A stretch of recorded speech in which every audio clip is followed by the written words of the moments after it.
ओम शांति। गुरु पूर्णिमा की आप सबको हार्दिक शुभकामनाएं।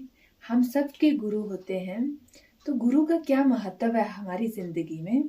हमारे जीवन में माता पिता हमें जन्म देते हैं, टीचर पढ़ाई सिखाते हैं, लेकिन गुरु वह है जो आत्मा को उसकी सच्ची पहचान का बोध करवाता है।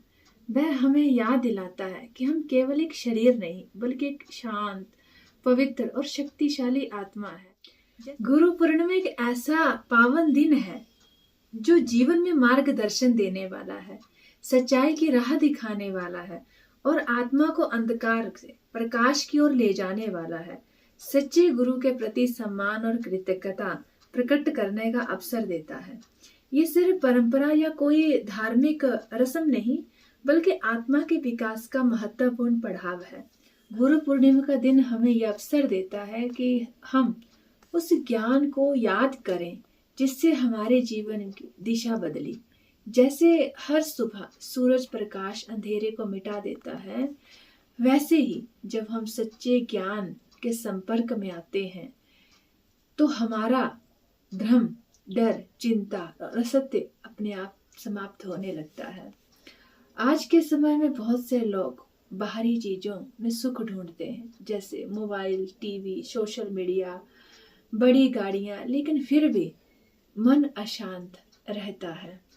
इसका कारण है आत्मा की भूख, जिससे केवल सच्चा ज्ञान और सच्ची याद से ही तृप्त किया जा सकता है। गुरु वही होता है जो हमें सिखाता है कि असली खुशी बाहर नहीं बल्कि हमारे अंदर है। गुरु पूर्णिमा हमें आत्मनिरीक्षण करने का दिन भी देती है। हम खुद से पूछें कि हमारी सोच, बोल और कर्म पवित्रता, प्रेम और शांति से भरे हैं। अगर नहीं तो यही वह दिन है जब हम नए सिरे से शुरुआत कर सकते हैं। गुरु के बताए रास्ते पर चलकर अपनी गलतियों से सीखकर अपने अंदर छुपे परम गुणों को जगाकर फिर से एक दिव्य जीवन जी सकते हैं।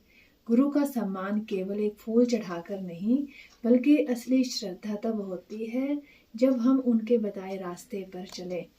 अगर गुरु ने हमें सिखाया कि क्रोध नहीं करना, तो हमें खुद पर काम करने की जरूरत है।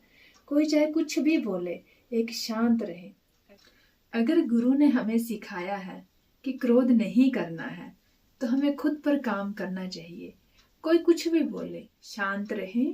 अगर उन्होंने सिखाया कि सच्चाई और ईमानदारी सबसे ऊंचा धर्म है, तो हमें हर परिस्थिति में सत्य का साथ देना चाहिए। गुरु पूर्णिमा पर लोग व्रत रखते हैं, पूजा करते हैं, सत्संग में भाग लेते हैं। ये सबसे अच्छी बातें हैं, लेकिन सबसे जरूरी है आत्मा को उस स्वरूप में जागृत करने का। वास्तव में वह है निर्मल, शांत और प्रेममयी। आज के दिन हम अपने जीवन में संकल्प लें कि दूसरों को दोष नहीं देंगे, अपने हालातों का रोना नहीं रोएंगे और हर परिस्थिति को एक अवसर की तरह लेंगे।